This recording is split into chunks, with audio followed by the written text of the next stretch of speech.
et aussi liste organe de presse yi ñu reconnaître les médias reconnus par l'État jur na coow également depuis bi ñu génnee liste bi reconnaître 258 médias sur plus de 600 yoo xam ne ñoo enregistré woon nitu communication nga ban appréciation nga def ci tentative de régulation boobu ak pour yow c'est quoi l'objectif alors le fait de vouloir assainir la presse est une excellente chose mën naa juum mais jàpp naa ni lu ci bëri ci ni mu doxalee dafa mel ni dafa am benn volonté inavouée de vouloir sanctionner certains ou d'écarter injustement certains approche de départ bi lañ faussé c'est devenu très conflictuel avec le ministre alors que lu ñu doon waxtaanee la à la limite même bàyyee ko la presse si on l'avait responsabilisé par les organisations internes on allait arriver à réguler de manière la plus parfaite la plus juste possible mais yëg naa ci mën naa juum te bu amee ñu jéggal ma ko yëg naa ci daal ni am na parparloo am na ci ñoo xam ne tu peux pas justifier fi ñu toll beneen bi aussi fi àddina toll am na soo ni mën nga taf bëtu ñëpp ba kenn du wax mel na ni comprendre àdduna Elon Musk dégg nga ko barki démb ak Twitter ak Trump fi ñu mujjee ñun on doit aller vers ça moo tax ma lay wax ni ñu ngi ci ay détails c'est bien parce que les réseaux sociaux par moment la presse amoon na aussi par moment il faut oser le dire benn désordre qui a failli quand même nous mener le pays vers le chaos mais gis naa ci ñu tere ñu ni bokkuñu man yéem na ma ci critère de sélection yi te bi ma déggee seeni borom ay na yeween wàccoo nañ ak lañ leen santoon mais là c'était des gens yoo xam ne souvent ils étaient très neutres gis naa ci ñoo xam ne itam jàllal nañ leen ay na yeween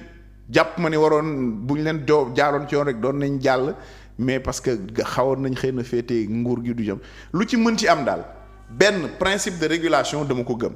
ñaar maintenant la méthode le modus operandi jàpp naa ni on l'a biaisé dañoo juum tey su bu ñu def communiqué wàññi fii yokk fii cof fii lu ñuy yàkkamti lu ñuy daw bay daanu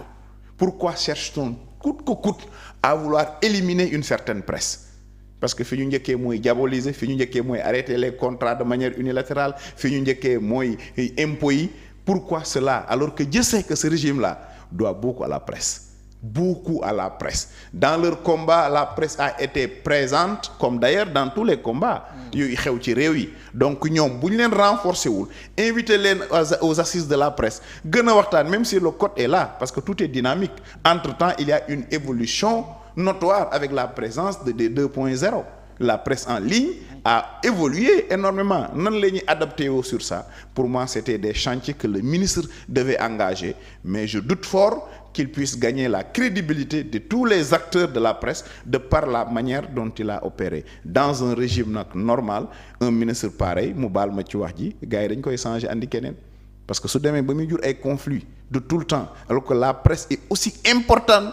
que les partis politiques mais on cherche quelqu'un qui est capable de parler avec tout le monde de trouver une solution boo xam ne ni bu ñu ko génnee affiché ko kenn du wax mais à chaque fois bu liste génnee boo gisee ñiy génn di wax koo ci déglu argumentaire am dag ne ay na yéwén il a raison mais bref l'un dans l'autre je prie que ce secteur se sente bien parce que je suis de ce secteur c'est un secteur important je prie pour que ministre bi mu ressaisir je prie pour que le premier ministre le président ñu def ko parmi les chantiers prioritaires parce que sans une bonne presse aucun développement aucune démocratie ne peut survivre. Donc yow problème bi am ci régulation bi pour yow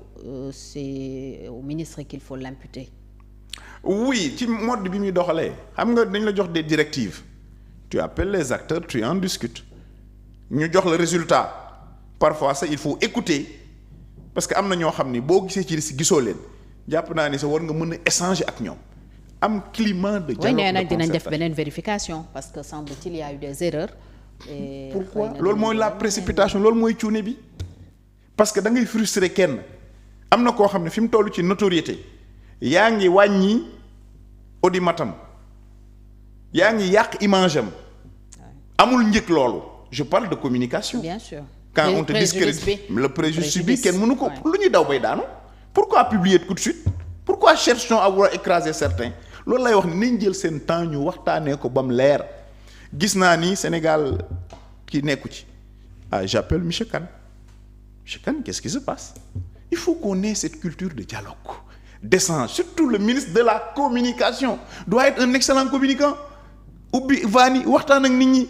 À la limite se déplacer parce que on a besoin d'apaisement. Mais j'ai l'impression dañu xaw a singili la presse dañu xaw a singili ou bien une certaine presse et ce serait mauvais. Je les invite ñu gën a reconsidérer ce secteur là ndax nag ni mu mën a defaree la mën a yàqee moo tax c'est un secteur à considérer avec beaucoup de méthodes boo yemale ñépp waaye itam ku nekkul en règle ku jaarul yoon ñu teg la ci yoon man bëgguma favoritisme mais génn lis naan est-ce que juumuñu est-ce que ki def te nga ubbal mooy li ñu dal rek ci le BTP xëy arrêté loo ñëpp alors que am na ñoom seen i règle normale na dem ba dernier nga ne noo dem leen descos su ngeen wanee seen i kayit ñu leen di bàyyi benn kenn du gérer réew mel ni kuy gérer boutique mbagg il faut avoir de la lucidité libérer les gens mettre en instruction ces services ñuy vérifier au fur et à mesure. ku nekkul ci yoon ñu téye la mais ki nekk ci yoon nga téye ko mais yaa ngi koy subir le préjudice et puis day tarder le BTP. Bref, je suis pour une presse assainie, je suis pour une presse renforcée, je suis même pour qu'on repense je suis pour le financement même de la presse parce que loolu aussi bokk na ci axe de développement plus li ma ko wax rek presse bi di dund benn ça emploie, ñaar ça éduque et trois ça participe à réguler le débat démocratique. Alors il y a un fonds destiné à la presse ñu bari dañu jàppoon ne en toile de fond loolu la mais apparemment ils vont aller beaucoup plus loin est-ce que yegg na ci pour yow musellement de la presse. Alors nit ñaa ngi koy wax bari na ñu koy wax xam nga en communication publique la perception l'emporte sur la réalité li nit ñi foog moo ëpp doole lool li am. C'est comme la justice. Très bien te foogin bi li koy andi mooy doxalin bi ndax nag ci réew mi da ci am ñoo xam ni ils ont fait leur célébrité dans la presse du fait qu'ils sont souteneurs de X ou de Y du njàng mu sori du diplôme du pertinence c'est parce que dañu sol robe Moussa wala ñu sol robe Fatou moo tax ñu am fi ñu toll ba am yenn faveur yi ci terme de déplacement yeeg voyageurs consort yooyu nag dafay rey la méritocratie en ce moment ki nga xam ne ni waxuma ni amuñ ci droit de mais dama ne warul nekk le prétexte am na ñoo xam ne aussi bi ñuy jàng gisuñu président gisuñu ministre dërëm ba ñu ñaq seen bàyyi moo bay tool fayal leen ñu jàngal la suñ gisee lu jaaru yoon dañ koy wax même bu ñu leen ci waree fekk sanctionner leen ñooñu nag bu ñu waree payer pour leur courage et pour leur neutralité ce serait extrêmement dangereux et c'est comme ça que l'opinion ou bien une part de l'opinion noonu lañ gisee loolu ngay gis noonu ñuy wax musellement de la presse parce que très souvent les gens font face à des difficultés auxquelles ils n'ont aucune solution. Autant